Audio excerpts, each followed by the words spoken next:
Cheers! Okay, so matagal na namin gustong gawin to, pero dahil sa kanya-kanyang schedule at trabaho, ngayon lang talaga kami nabigyan ng chance na magsama-sama ulit. Alam mo yung feeling na sabik kang makita ulit yung tropa? Ganon yung vibes namin. Kaya, nung araw na yun, lahat kami excited. Kita-kita kami alas 5 ng umaga. May bitbit na gamit, energy, at syempre, ang tropa vibes. Nahanda sa 2 hanggang 3 oras na biyahe. Sabay-sabay kaming umalis, pero bago lahat, nagpagas muna kami kasi mahaba-habang biyahe to. Di natin pwedeng kalimutan yan. Unang gas namin. Kabin. What up, boy? Balot. Balot. Ay! Balot. Ice candy na lang! Ice candy! Ice candy! Talados! Talados lang! Pagkatapos nun, Macdo Tagaytay na agad ang next target. Breakfast at kape habang nilalamig sa simoy ng Tagaytay breeze. Iba pa rin talaga ang almusal kapag kasama ang tropa. Go! Okay na sir? Thank you. Bibili kami mamaya ng ano, ng mga lulutuin namin. Then after nun, balat na. May ilang oras pa ba yan? Mga 1 hour and 30. Isang oras na. Tapos na kami mag-breakfast. Mapamahaw na kami. Let's go! Mga 1 oras kalahati pa na biyahe papuntang Batangas. Then mamamalengke kami. Sana kasi nagbudigis na yun. Sana! Ang sarap, men! Tuloy-tuloy ang biyahe pagkatapos nun. Habang papasikat ang araw, ramdam mo yung malamig at malinis na hangin. Joshua. At habang papasok na kami ng Batangas, dahan-dahan na nagpapakita ang ganda ng kalikasan. Mabeberdeng puno, mga bundok, yung simpleng buhay sa probinsya na parang sinasabi, tama yung trip na to. Habang nasa kaligitnaan kami ng biyahe, pare-pareho na kaming nakakaramdam ng antok. Kaya nag-stop over muna kami sa 7-Eleven sa Lian, Batangas. Konting pahinga, stretching, kape, at kwentuhan bago sumabak ulit sa biyahe. Habang patuloy ang biyahe, dumaan muna kami sa palengke para bumili ng lulutuin namin sa camping. So, tara! Ang saya kasi, kanya-kanyang suggestion, Isa lang. iba, gusto ng isda, O, pumalit lang po. gusto ng karne, pero ang ending, binili namin lahat. Hanggang sa narating na namin ang Manuel Uy Beach Resort. Agad kami nag-register, tapos diretso na sa beachfront para magbaba ng gamit at mag-set up ng tent.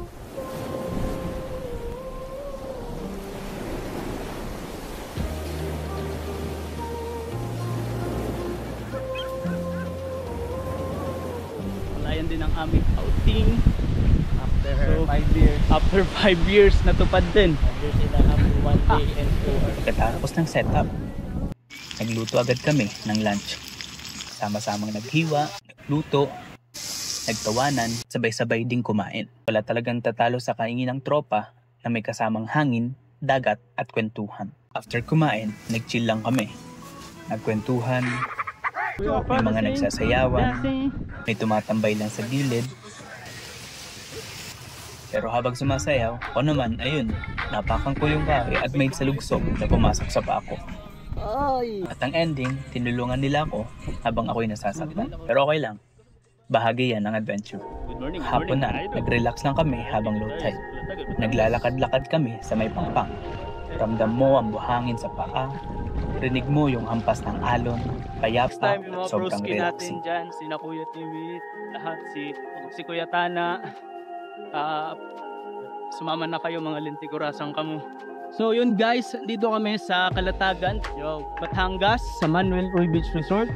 So dito pwede ka mag-camping, meron din silang cottage, pwede ka mag-overnight. Kaso nga lang, syempre bawal maingay, syempre respect natin yung privacy, yung ano ba tawag doon?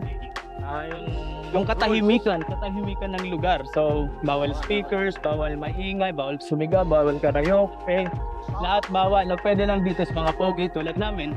Nasa labas pa lang kami, niyayaya na kami. So Doon sana kami. Kaso, Kaso wala tayo yung pera, dito lang kami sa sa Manuel Uy. Ayan. So ayan, ito niya. Sunset is setting. Ay sun is setting. So hindi ibig sabihin pag lumubog ang araw tapos ng buhay, kailangan natin bubagong kinabukasan. Ganun lang, laban lang. Kaya nandito tayo para yung problema pakalimutan. Bukas na isipin pag-uwi sa kanya-kanya nating trabaho. Isopagos. Katapos nun, nag-prepare na kami ng dinner. Masaya pa rin kahit pagod na. Iyaw.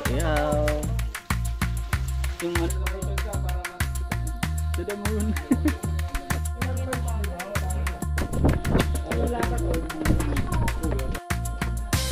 Lord, maraming salamat po sa pagkain po na binigay niyo ngayong gabi. Maraming salamat po sa lahat ng nangyari ngayong araw na to. Nagabayan niyo po kami sa pagtulog namin, walang masamang mangyari o walang magawa, walang Jesus name we pray. Amen. Amen. After kumain, syempre hindi mawawala ang inuman session. Sa simula, chill lang.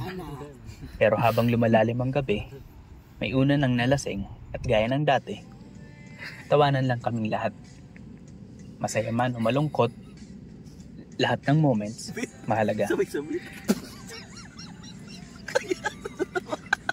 Pero ang pinaka na-appreciate ko nung gabing yon, tahimik ang paligid. Walang maingay na tugtog, walang istorbo. Tanging maririnig mo lang ay kwentuhan ng ibang campers. May respeto ang lahat sa katahimikan ng lugar. Ang ganda ng gabi. Bit-bit mo yung mga kwento, tawanan at yung pakiramdam na parang bumalik ulit kami sa mga panahong na lagi kami magkasama. Kinabukasan habang tulog pa sila, ako na nag-prepare ng agahan. Maya-maya, nagising na rin sila tumulong. Kumain kami, naligo pa sa dagat at nag-enjoy hanggang sa oras ng check-out. Sa totoo lang, hindi lang to basta road trip o camping. Ito yung trip na kailangan namin. Panandali ang pahinga mula sa gulo ng buhay, trabaho at stress. Matagal na kaming hindi nagkikita-kita.